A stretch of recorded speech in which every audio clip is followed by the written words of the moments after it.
Magandang umaga sa inyong lahat at welcome sa ating 8th episode of GSAC Talks. Ngayon, ating tatalakayin ang isang organisasyon na nagbibigay pag-asa at tumutulong sa mga nangangailangan ng ating komunidad. Sasamahan tayo ni Dr. Henry Tutanes, Chief Executive Officer of St. Anthony Foundation for Economics and Social Transformation of Communities Incorporation. Para mas kilalanin ang organization na ito.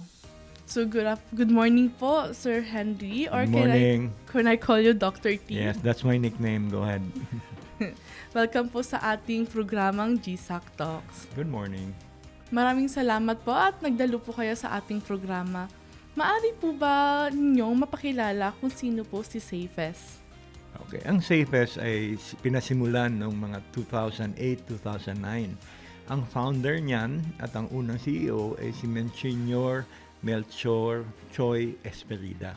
Dati siyang member ng Board of Directors ng GSAC. In fact, was chairman for mga 4 or 5 years before he founded Safes.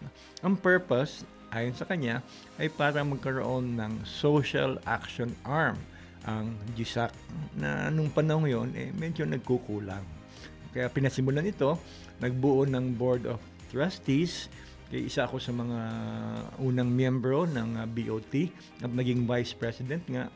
Sandalian lang ako medyo tumigil noong 2017 kasi na-hire ang aking misis bilang community facilitator at nakakaya naman na ako ang pumipirma ng cheque, siya nag-aayos nito. So, umalis muna ako sandali. Bumalik ako 2021 dahil lumipat na si misis sa ibang section ng GSAC. So, Safes would be by now 15, 16 years old. Wow! So ayan, dear viewers, unti-unti na po natin nakikilala kung sino si Safes. Isang patunay na si GSAC ay maalaga sa ating komunidad. So Dr. T, may mga nabanggit kayo na mga programa ni Safes para sa ating senior citizens members. Maaari niyo po ba ikwento sa amin ang mga activities na ito? Okay, pwede, no? Ang main group ng Safes ay tinatawag na Young Ones Club or YOC. Ang spelling ng ones ay ONCE. So, dating bata na ngayon ay senior citizen na. No? Madami kaming members, siguro nasa mga 80 to 100. No? At ang aming activities ay nakaugnay dun sa theme ng Safes pagkatapos ng COVID era. Ang tawag namin ay Nurturing Mental Health and Wellness in the Post-Pandemic Era. Naniniwala ang Safes na kahit wala ng pandemic, nandiyan pa ang COVID. No? Hindi lang siya fatal sa ngayon. At siyempre, ang senior citizen, marami na siyang health challenges na hinaharap. Kaya nag-organisa kami ng una, may monthly meeting ang Safes. Pinangungunahan ito ngayon ni Ma'am Nilda Labitag at ni Ma'am Nympha Escarcha. Pero ang talagang nagpasimula nito nung una ay si Ma'am Sally Paps na dating miyembro din ng BOT. Among their activities, socialization, merong Zumba, merong mental health and wellness talks, and very important, yung therapeutic swimming na pinangunahan ni Sir Edgar Arceo. Pumupunta ang mga senior citizens sa place like Mateo Hot Springs. No? At doon may mga exercises sa tubig na ginagawa ang mga Safes, ang mga YOC members para ma-circulate ang dugo, ma-exercise sila, at syempre makapag-enjoy din ng outing ng paminsan-minsan. No? So ito ang mga pangunahing programa ng YOC ng Safes. Ang ganda pala ng mga programa niyo, Sir Dr. T. Baka sa susunod na therapeutic swimming, makasama po kami. Maghintay pa kayo ng mga 30 years, no? Kasi 60 ang requirement. 60. Ako 62 na ako, so kasama na ako sa YOC. So yun po. Bukod po sa senior citizens, nabanggit niyo rin po kanina may mga program ang Safes para sa mga person with special needs, lalo na po sa nutrition program. Pwede niyo po ba ma-share sa amin kung ano ang mga ito? Meron kaming nutrition program ng una para sa mga estudyante ng Gubat North or sa isang poor community. No? Pero mula ng past 2 years, nagdesisyon ng Safes na tumutok sa person with special needs for the nutrition program. Ang nangunguna dito ay si Ma'am Nympha Escarcha. Ang special needs kasi, we come for feeding in the morning and then in the afternoon. Siyempre, iba-iba ang age group niyan no? Pero ang purpose is talagang ma-augment ang kanilang nutritional needs. No? So, doon kami nakatutok sa kasalukuyan.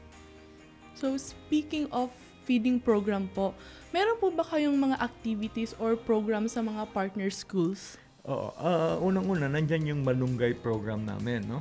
Ang malunggay program is of course to plant malunggay, to harvest it, and make it into nutritional products like pandesal, like coffee. May mga iba siyang mga variants. No? And we ask the partner schools to join us in planting malunggay, no? Kasi hindi naman namin kayang i-plant yan on our own, no? Kaya yun, and then we arrange for harvesting and hopefully selling it at a reasonable price, and then converting it into, like I said, no, pandesal or coffee or whatever. Yes po. Yung malunggay po talaga is maraming health benefits po at madali din po siya itanim. So magandang programa nga po talaga yan para sa mga students po. Kanina po, nabanggit din niyo po ang programa about education. Pwede niyo po ba sa aming i-share sa ating viewers kung ano po ito, at ang kanina po na-mention niyo rin po ang kay Monsignor Melchor Esperida Educational Fund po. Okay. We organized the fund nung namatay si Monsignor Esperida itong April 2024. No?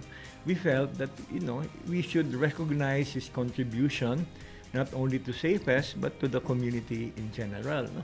Meron kaming extra funds, and he was one of very active supporters, the active generator of funds from his friends in the US and all that. No?